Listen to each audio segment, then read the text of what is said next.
Chapter 3, or Conversation 3, Time Management. Listen, we truly believe time management is one of the most important factors in achieving academic success. We all have 24 hours in a day. In fact, every living person has the exact same amount of time given to him or her each day. How we use it depends entirely on us. Using it wisely is a skill, but do not worry. It is a skill you absolutely can develop. If you have not done so already, you might hear people, especially adults, complain that there is never enough time. We have even heard people tell us that they wish they lived years before when things were simple and everyone had more time. But here's the thing. Just as we said earlier, we all have the same amount of time. But what makes it more complicated now is that we have so many options of how to fill that time. So stop telling yourself that you do not have any time, because it's simply not true. You just have the luxury of so many options that fight for that time. Here's a great truth. How you spend your time shows what you truly value. Let's break it down. You have 24 hours every day. Now, a lot of those you need to spend sleeping. That is crucially important, and many of them are spent in school. But outside of that, there's time which can be utilized to the fullest, and if you choose to use your time wisely, you'll have a lifelong skill that will ensure your continued success. If you have not mastered this skill yet, we'd like to share some things that have helped us. Put your schedule in writing. This can happen in a variety of ways, but the two most common are in a handwritten planner or an electronic calendaring system, on your phone and or your computer. Choose what works best for you. In middle school, your time may not be completely your own, even if you don't think so. Your life is busy. We know that you have a morning routine because you were so motivated by our last conversation. You have school with certain classes each day. You have homework. You have after-school activities. You have meal times. You have friends. And you have hobbies, to name a few things. You need to start putting all of this in a calendar so you're organized. For example, at the beginning of a new school year, you get a list of expectations and assignments, quizzes, exams, called an outline or a syllabus. Have you ever gone home with that syllabus and entered all the due dates into your calendar? Why not? You need to know when things are due so they don't sneak up on you. If your science teacher has a final project due in 4 months, then enter it into your calendar, and if you're using an electronic calendar, set up a recurring monthly reminder. You can even go as far as scheduling time after school that says, work on science project. This way you're able to be at ease in class knowing that you've already taken the necessary steps to be prepared. Also, it is important for you to map out your homework because you may have 3 exams in 1 week and not know about it. If you had organized your calendar in advance, then you would have expected the week coming up to be rough and would have prepared for it. Having a robust and detailed calendar takes a lot of time, especially if this is new for you. Don't worry. Once you get into it, you'll find planning to be quite enjoyable because you will see yourself becoming more productive. As your calendar fills up, knowing what areas of your life need improvement will be more apparent. Use the amazing technology and resources available to you. Channel it into becoming a productive student now and through high school. Don't forget to have fun. It's okay to purposely schedule time to have fun. Finding a workable balance between all of your responsibilities and the things you want to do for fun will make you happier. If there's a concert in a few months or a movie you pre-bought tickets for, then put it in your calendar. You will find yourself looking forward to these types of events. Do not get sucked into time-wasting activities. As you get more familiar with your calendar, you will discover that you indeed have more time than you think. Perhaps the most pervasive problem students face today is the overuse of technology offerings such as gaming and social media.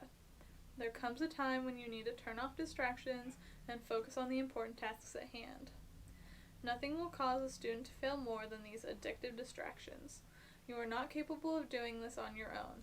Ask parents or mentors to intervene and help you set acceptable limits. Many will say that every minute of every day does not need to be planned. We agree. Of course, we all want some free time. Nevertheless, Having a detailed and documented calendar will allow you to foresee those times when you just need to relax. Spontaneous activities that bring us happiness can fit into a schedule. In fact, we've even gone to the point of planning free time into our calendar. As you become more organized, you will have more control of your time. So break it down, look at your day, and find out. When will I be in school? When do I need to study? When do I need to work or complete chores? When can I play? You do not have to be a prisoner to your schedule. You are young. Use the schedule to help you, not hurt you. We'll share an example. We have a friend whose oldest child is a really smart girl. Her teachers love to teach her. Her coaches love to coach her. Her friends love to play with her. You get the picture. But she gets overwhelmed. She knows she needs to practice the piano, finish her homework, do her chores, go to soccer practice, get her reading minutes in, help the elderly across the street, and bake cookies for the neighbors. It's too much for her. It's too much for anyone.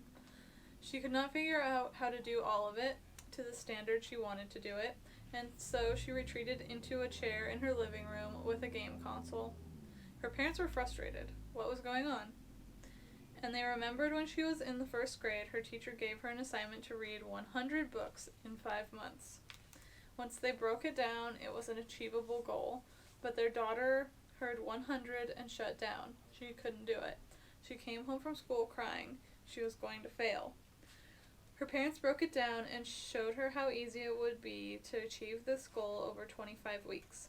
Once it was broken down, she could visualize it. She was not overwhelmed anymore. They needed to do the same thing for her when she was older. Break it down, show her that it was achievable. And they did. They helped her break her day down.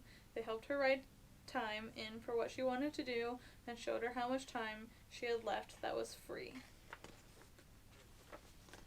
In this way, a schedule worked for her, not against her. Why? Because it removed the anxiety. Developing the habit of being a great time manager is tough. When you are sitting in a meeting and someone announces an upcoming activity, you need to train yourself to pull out your calendar and put in the activity right then and there. Don't wait. You won't remember it later. You will also find that other people will start respecting you more because you will remember their activities and important dates, and you will be known as a person who shows up to events or at least apologizes in advance for not being available. Nothing is more annoying than someone who doesn't plan for or forgets an important event. Don't put this off. Don't schedule a future date to be great at time management. Please start today. Learn. Jada is a former classmate and friend of ours who understands what it means to manage time. For about 4 months, we were in the same class as Jada, and we were able to witness and learn firsthand from her organizational techniques.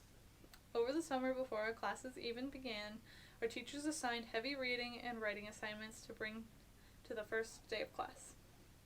The accompanying assignments were not small. We're talking about 15 books and essays.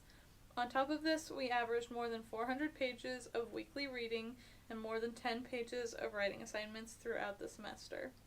This was an intense scholarship program and truly forced us to manage our time. While many scholars experienced high levels of stress, Jada always remained calm, collected, and ahead of the class.